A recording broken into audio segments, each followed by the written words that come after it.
Bunch. Ngumiti ba? Hawati. Natiyaki. Ay kitiga yung padalima. Ay kitigita yung lima.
Baik ya, jadi adik-adik mahasiswa, selamat sore.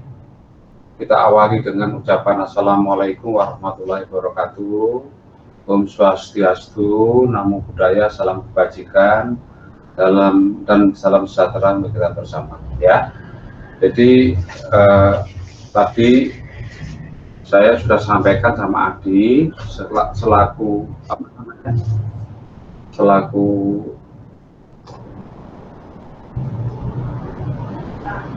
Korti, bahwa tadi saya itu lagi terapi ya di Rumah Sakit Sangla.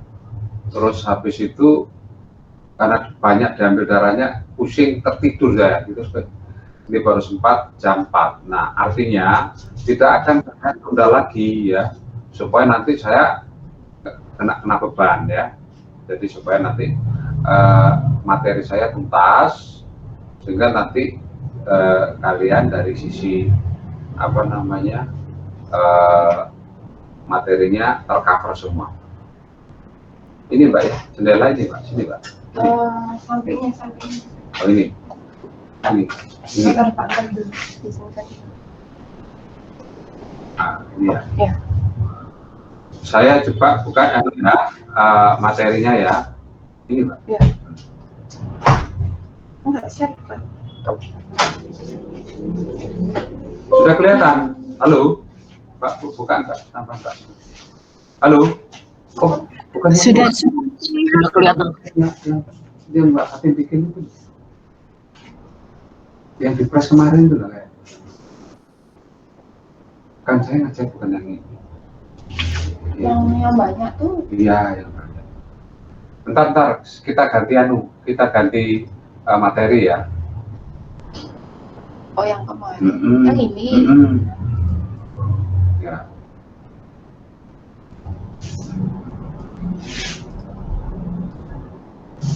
Loh, gimana tadi muncul?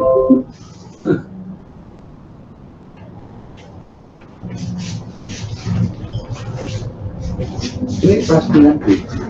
Iya. Kelas 9B. Jadi seandainya nanti tidak cukup waktunya, saya share aja ya, materinya gampang. Jadi nanti ada lampirannya berupa apa namanya, siklus atau mekanisme metabolismenya ya. Soal sudah saya buat untuk soal vitamin sama mineral ini. Nanti Anda belajar dari apa namanya, dari slide ini aja ya. Ini kelas B sama D ya. Halo. Halo. Iya, kelas B dan D, Dok. Oh iya, nanti ada lagi pertemuan lagi nggak setelah ini? Halo? Ada lagi nggak? Kenapa, Dok? Halo? Enggak, Dok. Kenapa, Dok? Nah, nanti ada lagi setelah ini, ada pertemuan lagi dengan saya. Sudah, Dok. Ini pertemuan yang terakhir. Oh, baik ya. Kalau ada pertemuan terakhir, yang berikutnya lagi ada saya minta untuk presentasi ya. Jadi itu baik ya. Jadi sekali lagi, vitamin itu merupakan satu nutrien yang jumlahnya sangat minimalis, tapi fungsinya sangat maksimalis ya. Sehingga dikatakan bahwa vitamin itu berasal dari kata vital ya. Jadi tidak boleh di dalam makanan atau nutrien tidak ada unsur vitaminnya ya. Jadi ini dikatakan sangat vital dalam proses kehidupan. Mbak, gimana Mbak? Dari sini. Supaya nanti Anda paham ya bagaimana peran vitamin di dalam proses metabolisme ya, dari segala aspek substrat ya, dari karbohidrat, protein maupun lipida itu. Nah, ini kembali kepada materi yang pertama bahwa vitamin dibagi dua, yaitu vitamin yang larut dalam air dan yang larut dalam lemak ya. Jadi gampang dihafalkan, yang larut dalam air itu ada dua saja, vitamin B dan vitamin C ya. Namun vitamin B itu masih banyak varietasnya ya. Jadi masih vitamin B1, B2 dan sebagainya ya. Nah, ini yang harus dicermati. Nah, sementara itu vitamin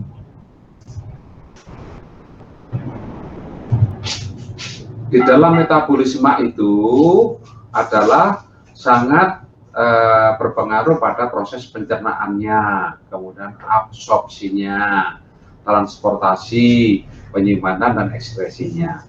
Jadi ini adalah 5 komponen penting dalam metabolismenya ya. Kalau ini salah satu ada macet atau masalah, maka akan terjadi yang namanya patos ya, sakit. Nah, kita kembali kepada kelompok ya, vitamin yang kelompok vitamin yang fat soluble ya, yang larut dalam lemak adalah vitamin ADEK, A, D, E, K. Sementara yang water soluble adalah vitamin B kompleks. Nah, B kompleks ini adalah banyak sekali diamil, riboflavin dan sebagainya ya. Vitamin B1, B2 dan yang berikutnya adalah vitamin C. Nah, itu ya. Ini vitamin C dan yang ini adalah dikelompokkan lagi yang energi releasing ya. Jadi untuk menciptakan atau berinteraksi dengan hubungannya dengan energi ya. Kalau berhubungan dengan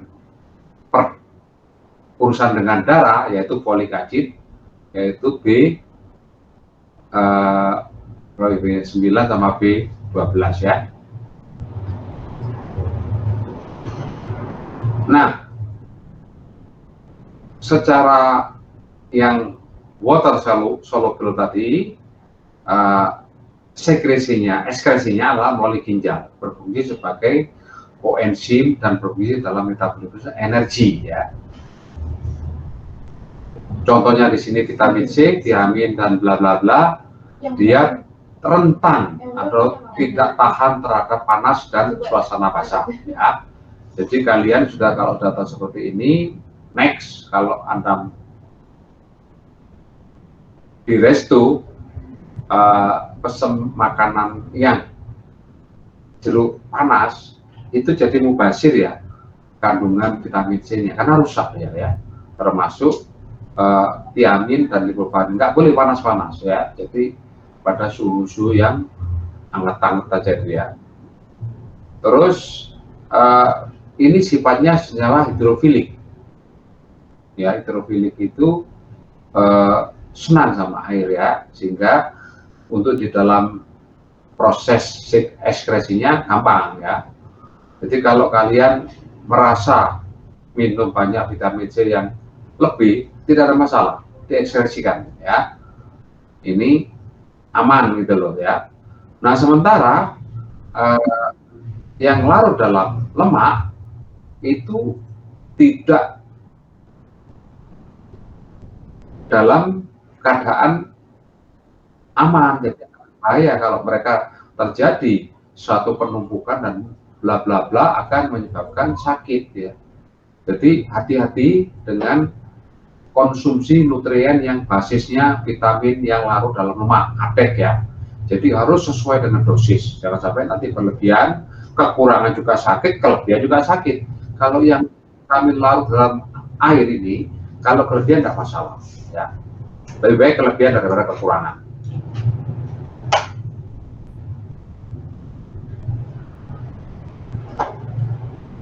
Nah, ini saya kira ini di apal ya. Ini ada vitaminnya, tiamin ini, koenzim dan sebagainya. Di apal ini berupa tabel ya. Nah, ini adalah berupa struktur. Ya, struktur dari masing-masing vitamin B1, B5, ya B2 dan sebagainya ya. Diingat-ingat saja ya nyanyian ya. Terus kita bicara sekarang asam askorbat ya. C Cek boleh sih kita diskusi sebentar.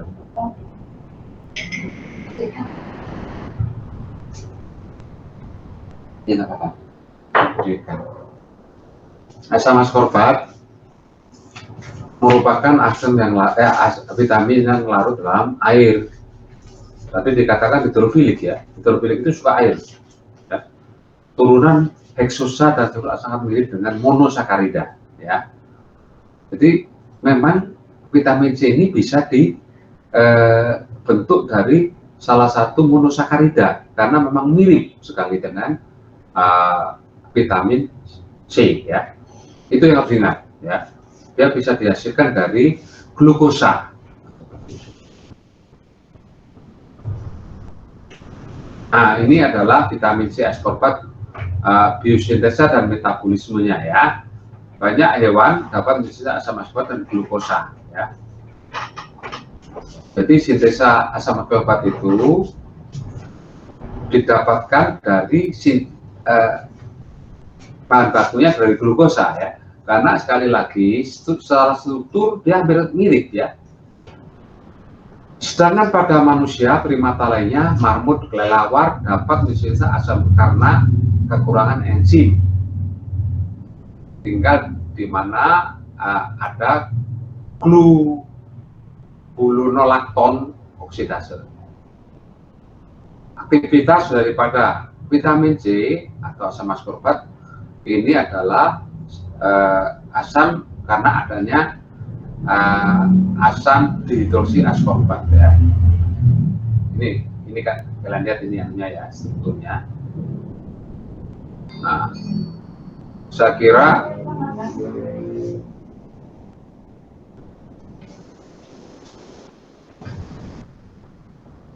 secara biokimiawi ini adalah pembentukan tulang dan bla bla bla ya. Ini gampang dihafal. Ingat ini ya, fungsi imunologi. Jadi kalau kalian merasa pada saat kena infeksi atau kena kasus flu, banyak minum vitamin C ya, sehingga nanti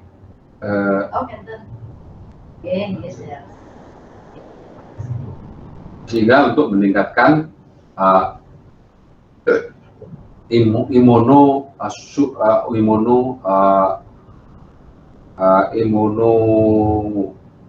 peningkatan ya, imunoregulator ya. Ini saya kira sudah tahu 12 asam askorbat, gejala defisiensinya juga ini hati-hati ya. Kalau Anda atau hewan yang mengalami gejala-gejala defisiensi dari asam askorbat ini ya,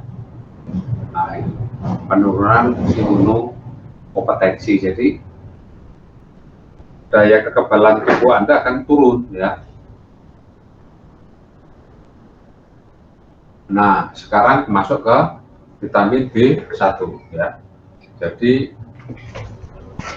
masih dengar suara saya? Halo? Halo? Masih terdengar, Dok. Bagus. Masih terdengar, Dok. Bagus suaranya. Bagus, Dok. Oke.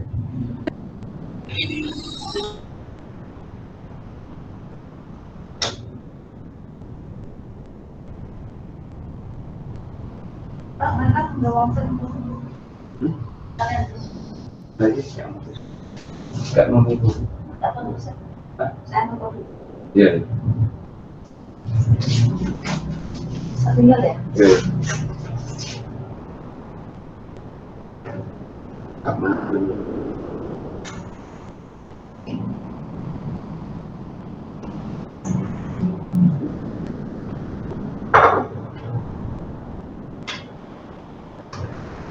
Nah, vitamin B1 atau tiamin, di mana di sini ada unsur koenzimnya yang namanya tiamin pirofosfat ya, atau karboksilase. Hal ini terkait erat dengan reaksi pelepasan energi di dalam metabolisme karbohidrat ya.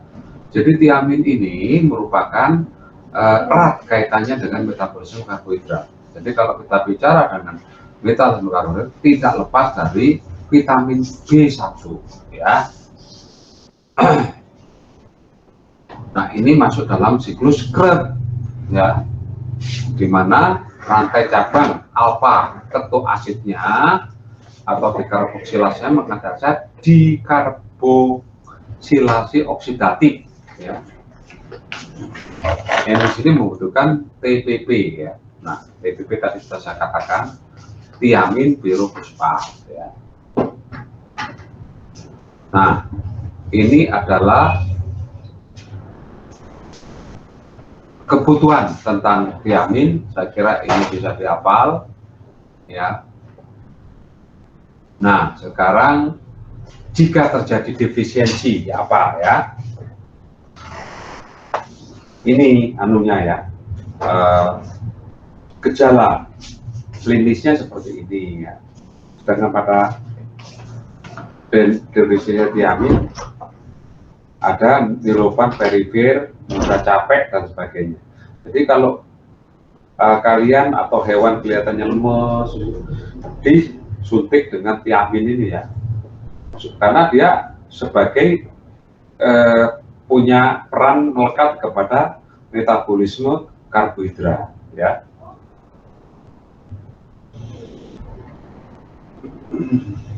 Mengapa tadi tidak ada dibilang kalau terjadi lebih ya, atau kelebihan vitamin B2, vitamin yang larut dalam air? Sekali lagi, kalau kelebihan maka diekskresi ya, sehingga tidak ada satu penyakit metabolisme akibat dari kelebihan vitamin yang larut dalam air.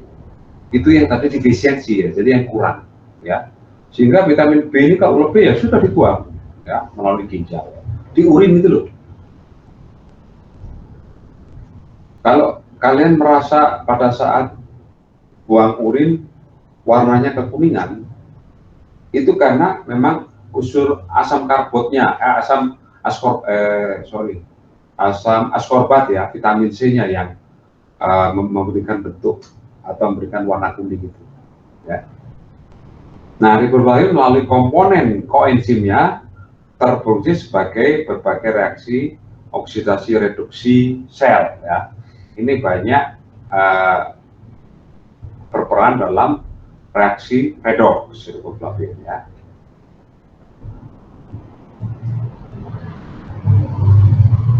Nah, fungsi biokimiawi sebagai koenzim terutama FAD, FMN dan sebagainya.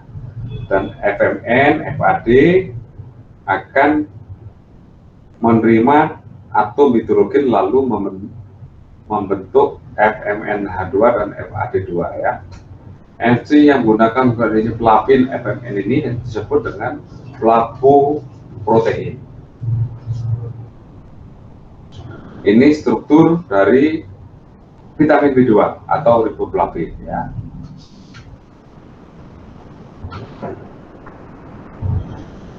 Kemudian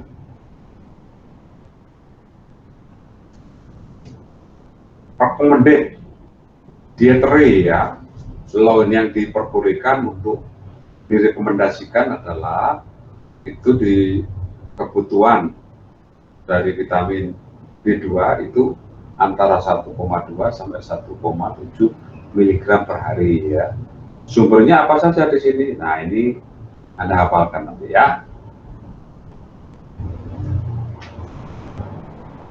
Nah, ini jika terjadi defisiensi ya. Nah, pada posisi itu Pak, ada masuk lagi. Ya. Pada posisi umur seperti Anda ini, bahwa Anda ini masih fasenya fase growth ya, masih fase pertumbuhan. Jadi memang harus secara standar untuk asupan nutriennya harus 4 sehat 5 sempurna ya. Karena vitamin-vitamin ini kalau memang hewan atau Anda itu makannya sesuai dengan standarisasinya, maka tidak perlu menambah tambahan dari produk dari sebuah perusahaan ya, pabrik obat, jadi dari makanan sudah cukup ya.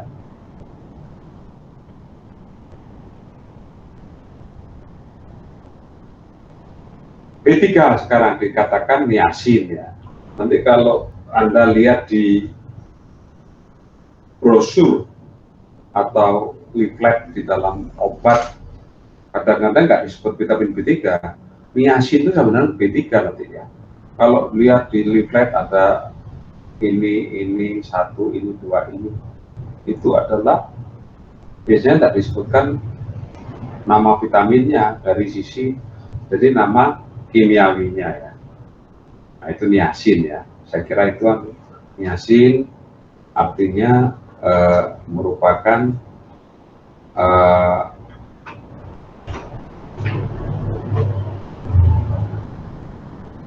dikenal sebagai pencegah pellagra ya.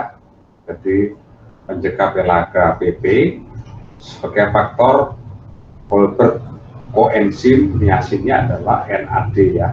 Nah NADP ini selalu berhubungan dengan proses TCA cycle atau siklus Krebs ya. Fungsi biokimianya NAD ini adalah sebagai menghasilkan ATP, NAD dan NADP ya. Nah seperti itu. Nah ini strukturnya, saya kira ini mudah dihafal.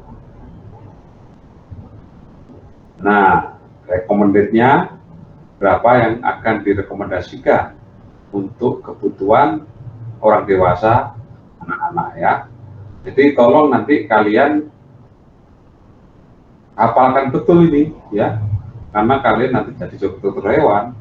Maka kalau untuk animal pet ya, untuk hewan-hewan kesayangan ya, pada kucing maupun anjing, maka seperti ini anunya apa namanya, kebutuhannya ya.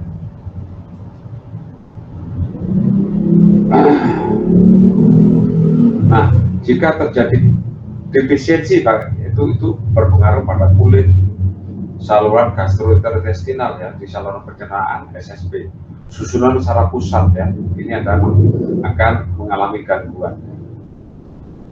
Nah, gejala pellagra ini 3D, yaitu dermatitis, diare, demensia. Jadi niacin ini juga akan memberikan efek kepada kasus diare ya.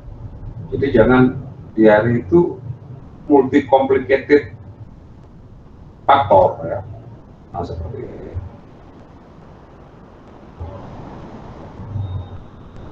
Vitamin yang larut dalam air yang itu B6.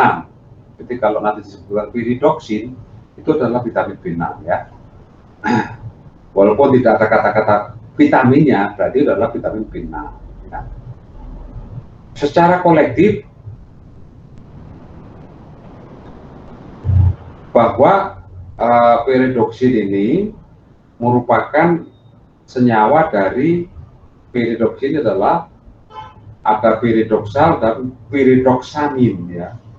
Secara biokimiawi PLP ya, pyridoxal fosfat ya,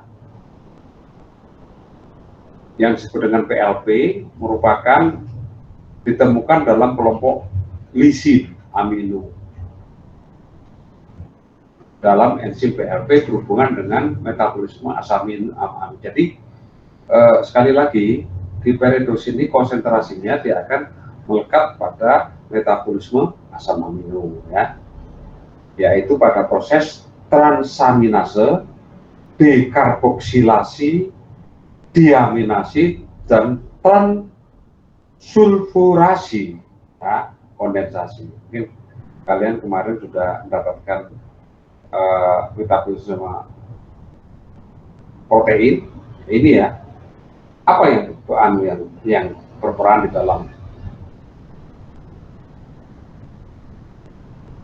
komponen vitamin ini adalah pyridoxine ya, seperti itu. Nah ini merupakan B6 atau pyridoxine adalah memotong glikogen menjadi glukosa ya. Trifosfat mengandung PLP, terikat secara kovalen ke residu lisin. Intake B6 yang adekuat itu sesuai ya, sesuai guna untuk mencegah hiperoksaturia ya, dalam pembentukan batu saluran kemih. Jadi B6 ini sangat cocok untuk mencegah ya.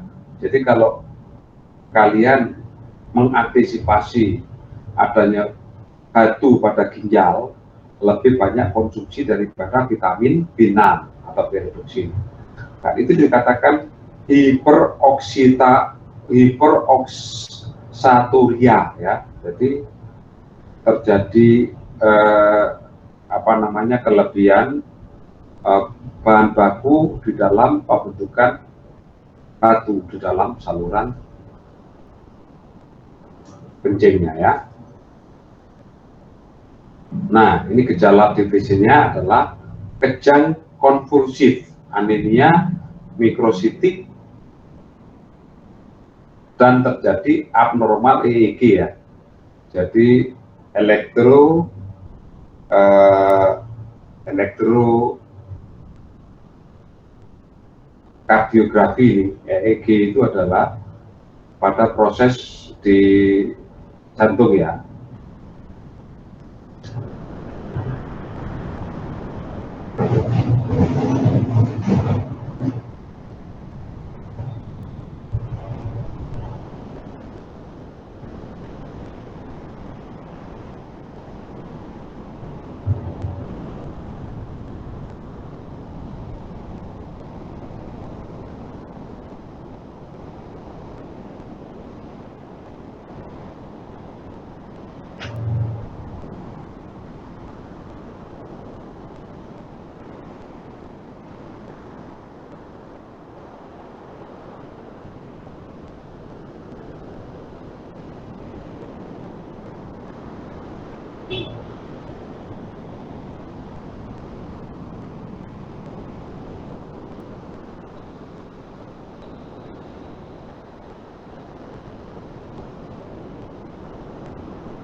Nah, kejang konvulsif itu bisa dideteksi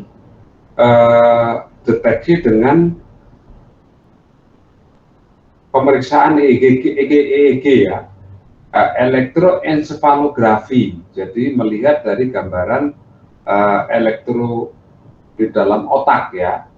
Jika terjadi yang dalam gambaran dari EEG-nya abnormal, maka akan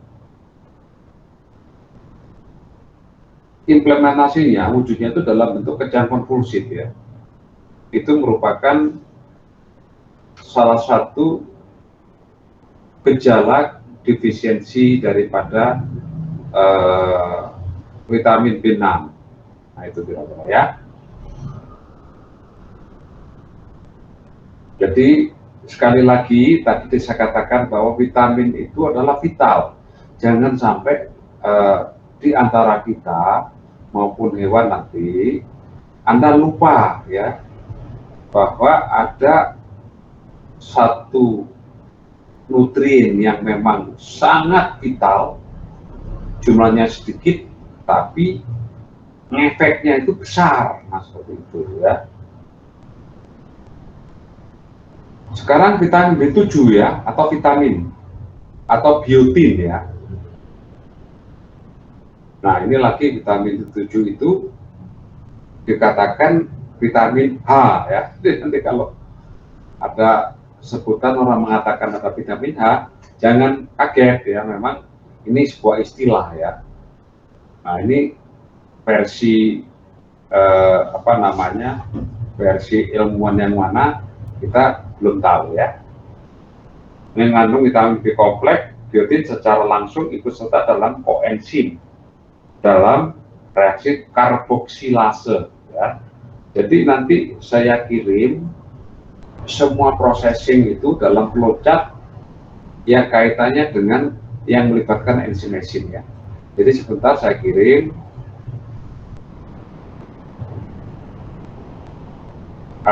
PPT-nya ke kalian, yang ini sama yang proses-prosesnya ya. Dan jangan lupa nanti Anda belajar ini aja ya, nggak usah belajar lain-lain. Kalau nggak belajar lain malah nanti tersesat, malah nggak lulus-lulus nanti ya. Nah, secara kimiawi atau biokimiawi, bahwa biotin ini atau vitamin H ini akan secara rinci difungsikan pada kasus gluconeogenesis di dalam dalam siklus asam citrat ya.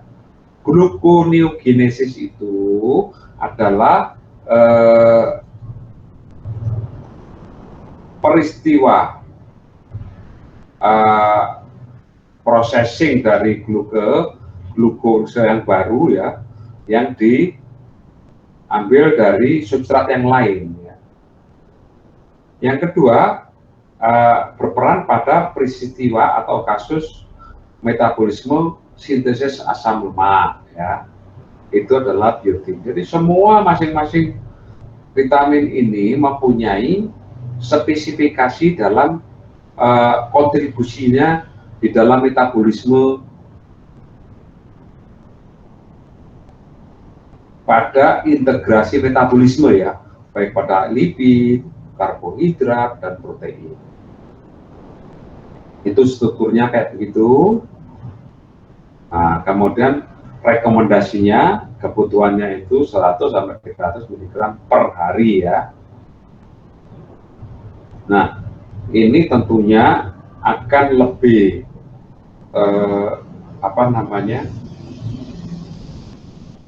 lebih akurasinya lebih tinggi kalau nanti kalian juga, itu kan umum ya, dewasa itu 100 sampai 300 mg per hari. Nah, itu tentunya akan terkait dengan berat badan ya. Nah, seperti itu.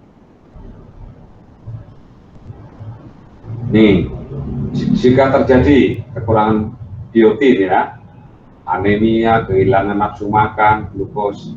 Nah, sekali lagi ya, untuk lebih aman dan secara holistik bagus, maka jangan diberikan satu persatu, langsung diberikan vitamin B kompleks. Karena B kompleks itu sudah ada B1, B2, B3, dan bla bla bla ya. Nah, itu adalah untuk memberikan satu solusi di dalam gejala-gejala yang memang ada kaitannya jika terjadi defisisi salah satu vitamin. Ini kalau kita bicara per item ya.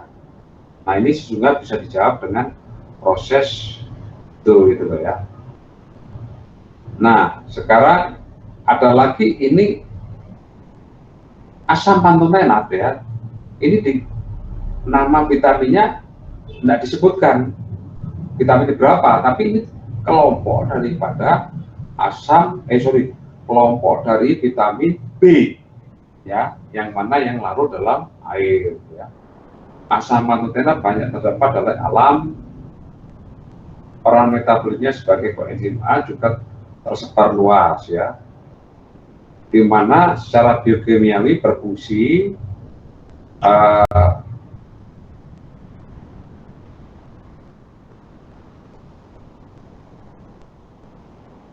kaitannya dengan koenzim A atau CoA ya, yang ini berperan penting dalam mengintegrasikan dalam alur metabolisme ya, di mana CoA itu mempunyai peran penting di dalam kelompok asetil atau asil yang diaktifasi. Ini adalah strukturnya ya. Nah, saya kira ini susah ya kalau Anda mengalahkan satu persatu, karena memang banyak sekali ya, sehingga ya sekilas lah ya. Jadi kalau kalian menghafalkan strukturnya seperti ini, yang penting clue-nya saja ya. Misalnya asam pantotenat itu dilihat dari ikatan terluarnya apa, terus ini kan O, ikan rekana C dengan OH, yang terakhir ini CH2OH ya. Ini aja yang didapat. Jadi ini tentunya akan kalau satu persatu pusing ya. Nah, ini rekomendasinya 5-10 mg. Jadi kecil ya. 5-10 mg itu timbangannya harus pakai neracanya itu memang neraca yang mikro ya. 1 gram aja apa namanya udah kecil ya. 1 kilo itu berapa gram? 1000 gram ya. Jadi kalau 5-10 mg itu berarti 0,05 ya, 0,05 gram. Nah, kan kecil kali itu ya. Timbangnya harus di timbangan yang sangat mikro itu, sehingga kelihatan. Jadi itu yang kata tadi vital, tapi jumlahnya sangat kecil gitu loh. Itu vitamin ya. Nah, sekarang definisinya jarang terjadi ya. Juga dikatakan sebagai burning food syndrome ya. Karena akibat ini akan terjadi penurunan kemampuan asetilasi di dalam proses metabolisme ya. Kemudian selanjutnya kelompok dari vitamin yang larut dalam vitamin air, yaitu kelompok vitamin B, ada yang disebut dengan asam folat ya. Jadi kalau ada asam-asam itu rata-rata sebagian besar termasuk kelompok vitamin B ya. Ditemukan pada sayuran berdaun hijau ya. Jadi kalian jangan hobi kepada namanya sayuran ya. Ada teman saya itu nggak suka sayur, tapi ya itu ya, banyak terjadi hal-hal yang aneh di dalam organ tubuhnya itu ya. Nah, secara biokimiawi asam folat itu ada istilah tetrahidrofolat atau THF atau F4 yang mana menjadi koenzim daripada asam folat ya. Itu anunya ya. Secara biokimiawi senyawa penting yang disintesa dalam metabolisme satu karbon ya. Urin pada atom C2 dan 8 yang bergabung dengan DNA dan RNA ya. Nah, ini lagi berperan pada asam nukleat ya, yaitu diperimetin nukleotida dioksi atau TNP-nya yang terlibat dalam sintesa DNA ya. Jadi semua saling terkait ya dalam vitamin ini. Sehingga sangat penting ya. Jadi sekali lagi Anda sebagai calon seorang dokter nanti yang namanya komponen dari sebuah unsur makanan itu jangan pernah Anda lupakan ya.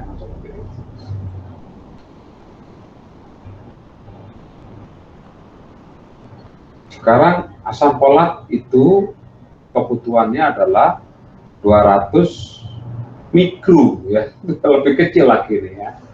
200 mikrogram itu sangat kecil ya. Tetapi harus ada ya, jangan tidak ada. Nah itu. Karena akan tadi disampaikan yang ini ada gejala defisiensinya kalau sampai kurang ya. Nah ini jadi pada kelainan-kelainan kepada manusia maupun hewan itu karena memang kekurangan dari defisiensi dari unsur vitamin ya.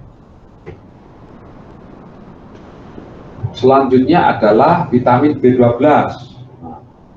Jadi kan dari vitamin B7 langsung loncat ini B12 ya. Nah, dikatakan atau bahasa kimiawinya adalah cyanokobalamin ya. Nah, senyawa ini adalah physically berupa kristal merah ya, yang larut dalam air. Nah, stabil dalam panas ya. Jadi kalau kalian memanaskan dari vitamin B12 itu tidak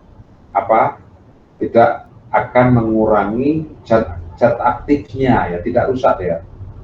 Tetapi ingat, dia akan rusak dalam suasana asam atau alkalin ya. Jadi jangan sampai dia kena lingkungan yang suasananya asam atau basah. Kalau sampai itu akan rusak dia. Ya. Kalau yang vitamin C tadi di samping panas juga rusak juga dalam suasana asam maupun alkalin. Ya. Ini beda. Ini panas nggak rusak, tapi rusak dalam suasana asam atau alkalin. Nah, pada proses eritropoiesis ya, jadi perannya adalah sangat penting pada pematangan eritrosit yang diproduksi oleh susum tulang ya. Jadi kalau Anda yang kurang-kurang eritrosit bisa dikatakan anemia, ya ini banyak konsumsi dari cyanokobalamin atau vitamin B12 ini ya. Kan ada tuh kita yang karena kekurangan ini sehingga kelihatan pucat, itu berarti ada yang namanya kekurangan dari darah ya, kekurangan darah. Juga berperan dalam proses pembentukan asam nukleat. Dan yang paling penting bahwa vitamin B12 ini adalah berperan dalam sistem saraf ya. Jadi kalau Anda sering mengalami capek segala macam, ini vitamin B12 juga berperan karena aktivitas kegiatan di dalam organ tubuh kita itu adalah memang dari pengaruh saraf juga betul.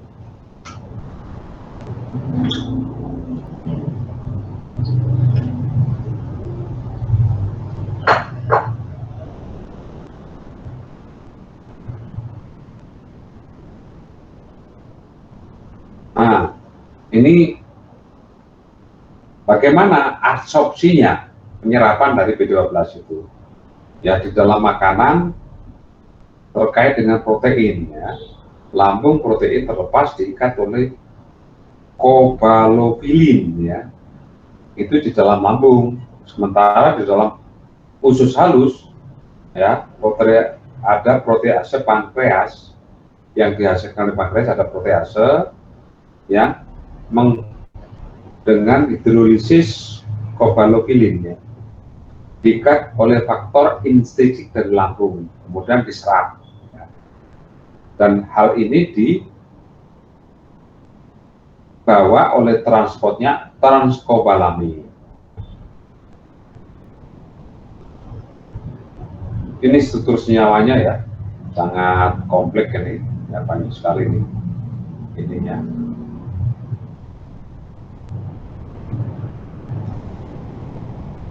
Nah, definisinya ada anemia pernisiosa, kerusakan salaf, kulit, dan hipersensitif. Ya. Nah, vitamin B12 ini sebagai sumber nutriennya itu pada susu, hati, ginjal, daging otot, telur, dan keju. Ya, itu merupakan sumber daripada cyanokobalamin. Nah, kita lihat sekarang tabel vitamin di dalam fat soluble vitamin ya, dalam tabel itu kita lihat di situ ya, ada vitamin A dan E itu dibuatkan satu garis ya.